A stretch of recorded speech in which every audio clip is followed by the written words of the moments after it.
Hey guys, welcome back to my channel. It's Joan here, and today's video is going to be about Kodak Ektachrome.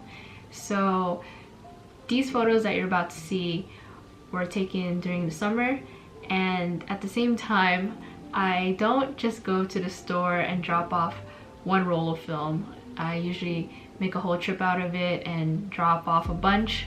And when it comes to Ektachrome, which is developed in E6, it's not C41, which is color or black and white, so it actually takes time, more time actually, to get it processed. And at the same time, when you go in and drop off any E6 roll film, sometimes the shop doesn't even develop, so then you have to make sure that the lab you go to develops in E6.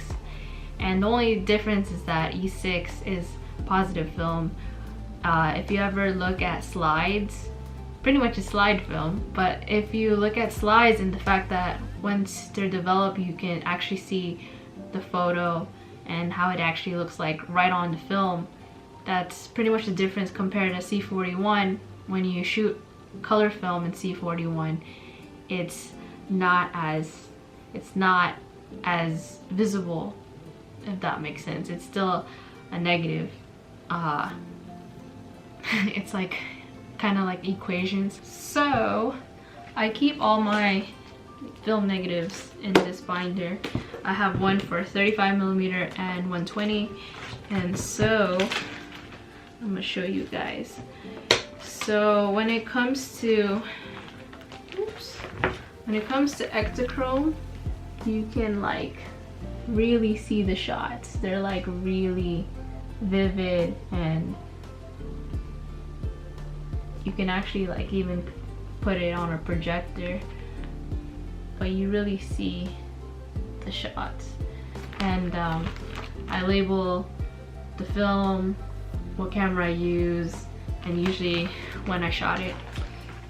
Compared to this is Portra 400, it's just all negative. You don't really see the color, and that's why when you scan it, if you scan it by yourself, you have to change the settings so that when you are scanning any positive film such as Ektachrome, you have to change your settings. It's not the same as C41 or black and white. So yeah, so the photos that I'm about to show you were shot with a Canonet Ql17, and I'm still getting used to focusing with that camera. I don't know if it's my eyesight.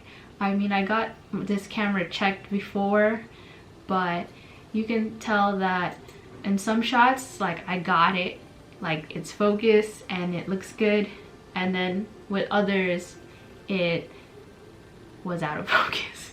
But you know, the whole point is when I share with you guys my experience with film, I don't want to just show you all the good shots and then, you know, it's kind of like Instagram. I don't want to just show you my best life. I want to show you my mistakes and, you know, the fact that I learn from them and then improve and become better. So the photos are all mixed, meaning I didn't photograph and killed the roll in one day. So the first few photos was actually, I want to try to explain more about the narrative behind the photos when I photograph them than just the technical. So these first few photos was when I just wanted to go out, and there's this park that's in my neighborhood that I really never ever just just walk around and check, I don't know.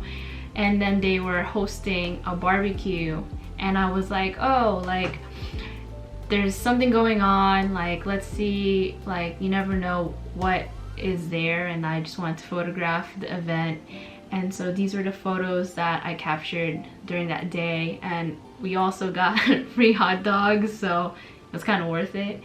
And then these next photos, I was in New York, and it was a very rainy day, and at the same time I remember that we were stuck because I had no umbrella, and the fact that it was just pouring so hard, we had to wait for it to calm down a bit.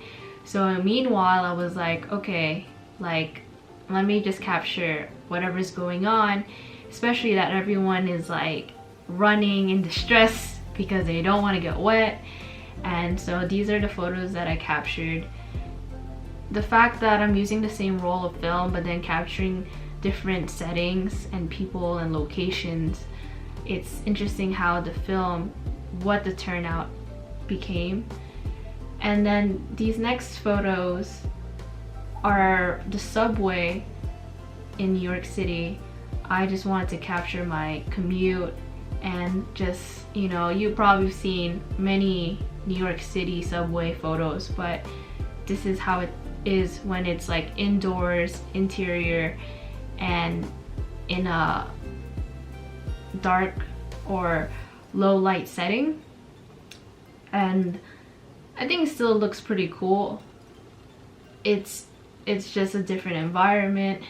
And then there's also photos that I photographed at a skate park, and it was like super sunny outside, and it's just like I said, I captured without intention that they were all going to be different, but it's just really interesting to see just the variety of how Ektachrome is, because sometimes like you can photograph with a type of film, like portrait has range in a sense of exposure, but it always will have like this pastel sense. To me personally, that's how I feel. But then I was really impressed with Ektachrome, with the fact that it just had just different moods when it came to the colors.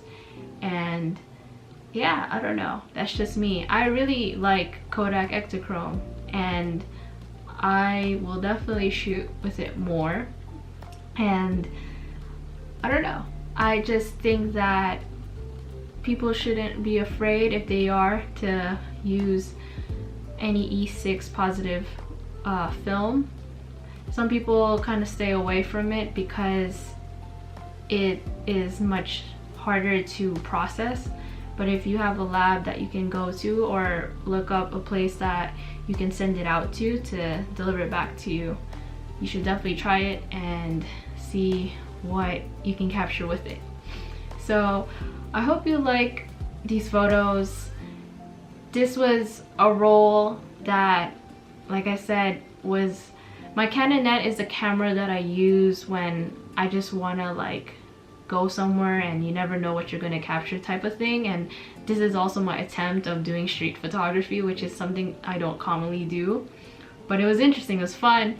And I like to use that camera when I just kind of want to be spontaneous, and not necessarily when I have like this concrete idea photo shoot.